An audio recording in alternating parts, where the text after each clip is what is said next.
আজকে topic mutual fund benefit সম্পর্কে আলোচনা। মিউচুয়াল ফান্ড বেনিফিটগুলির মধ্যে একটি হলো প্রফেশনাল ম্যানেজমেন্ট। এখানে আপনার টাকাটা একজন এক্সপার্ট দ্বারা ম্যানেজ করা হয়। ইনভেস্টাররা ফান্ডে ইনভেস্ট করার পরে ফান্ড ম্যানেজার ও তাদের টিম সেই টাকাটা বিভিন্ন অ্যাসেট ক্লাসে ইনভেস্ট করে থাকে, যেমন stock, bond, government security etcetera. এর ফলে আপনার ইনভেস্টমেন্টের উপরে বেস্ট রিটার্ন জেনারেট হয় আপনার কোনো পরিশ্রম ছাড়াই। এর জন্য প্রত্যেকটি ফান্ড ম্যানেজার বা এক্সপার্টকে স্যালারি পে করে, যা ইনভেস্টরদের কাছে এক্সপেন্স রেশিও হিসাবে দেখানো হয়। দ্বিতীয় বেনিফিট হলো রেগুলেটেড বাই সেবি। ইন্ডিয়াতে মিউচুয়াল ফান্ড সেবি দ্বারা রেগুলেটেড। সেবি হলো security exchange board of India. এটি একটি গভর্নমেন্ট এজেন্সি যা ইনভেস্টরদের সেফটির জন্য স্থাপন করা হয়েছে। মিউচুয়াল ফান্ডে সেবির রোল খুবই গুরুত্বপূর্ণ। প্রথমত হলো ইনভেস্টরদের সচেতন করা এবং মিউচুয়াল ফান্ড সম্পর্কে নলেজ দেওয়া। দ্বিতীয়ত হলো মিউচুয়াল ফান্ডে রেজিস্ট্রেশন এবং রেগুলেশনের মাধ্যমে নিয়ন্ত্রণ করা ফান্ডকে। 3 নম্বর হলো বিনিয়োগকারী অর্থাৎ ইনভেস্টরদের যা অভিযোগ আছে সেই অভিযোগগুলো শোনা এবং সেগুলোকে প্রতিকার করা। 4 নম্বর হলো প্রত্যেকটি ফান্ডকে নজরদারি করা এবং তাদের পর্যবেক্ষণে রাখা। এই সমস্ত বিশেষ কারণে মিউচুয়াল ফান্ডকে সেবি অনেক অংশে সুরক্ষিত করে রেখেছে। তৃতীয় বেনিফিট হলো সেফটি, লিকুইডিটি অ্যান্ড রিটার্ন। ইনভেস্টমেন্টের আগে যে পয়েন্টগুলি চেক করা দরকার। মিউচুয়াল ফান্ডে আরও একটি বেনিফিট হলো সেফটি অ্যান্ড লিকুইডিটি।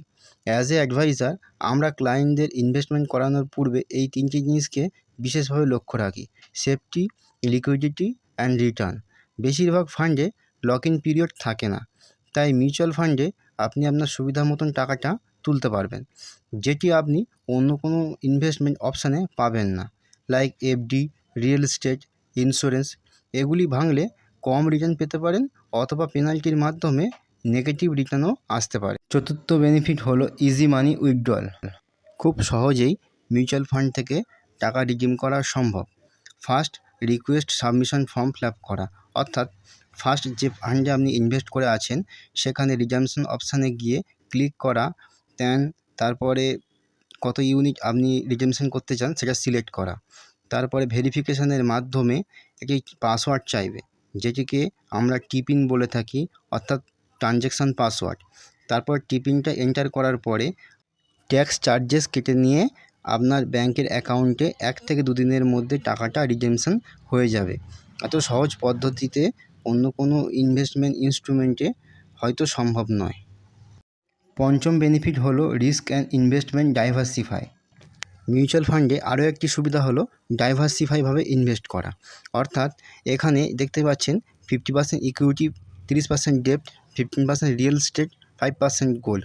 এটা একটা এক্সাম্পল। এরমভাবেই মিউচুয়াল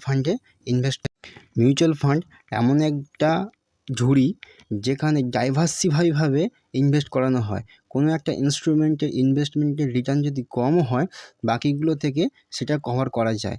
সেই জন্য মিউচুয়াল ফান্ডে ইনভেস্টমেন্টের সুরক্ষিতটা অনেক অংশে বেড়ে যায়। মিউচুয়াল ফান্ডে ইনভেস্টের মাধ্যমে আপনি একাধিক ফান্ডে ইনভেস্ট করতে পারেন, যেমন date fund, hybrid fund, equity fund, gold fund, index fund, international fund, sector fund বিভিন্ন। এছাড়াও আপনি মিউচুয়াল ফান্ডে খুব সহজে খুব কম খরচে একটি ডাইভার্সিফাই পোর্টফোলিও তৈরি করতে পারো। যখন আপনি কোনো মিউচুয়াল ফান্ড স্কিমে ইনভেস্ট করো তখন আপনার টাকাটা বিভিন্ন স্টকের সাথে বিভিন্ন সেক্টরেও ডাইভার্সিফাই হয়ে ইনভেস্ট হয়। এছাড়াও আলাদা অ্যাসেট ক্লাসে ইনভেস্ট করা যেতে পারে, যেমন ডেপ্ট fund, gold fund, bond fund, international fund etcetera. এর ফলে আপনার ইনভেস্টমেন্টের রিস্ক একদম কমে যায়, কারণ সবকটা অ্যাসেট ক্লাস একসাথে নেমে যাওয়া খুবই সম্ভব নয়, খুবই রিয়ারলি কেসে এগুলি হয়। আজকের ভিডিওটি এই পর্যন্ত, দেখা হবে অন্য কোনো ভিডিওতে।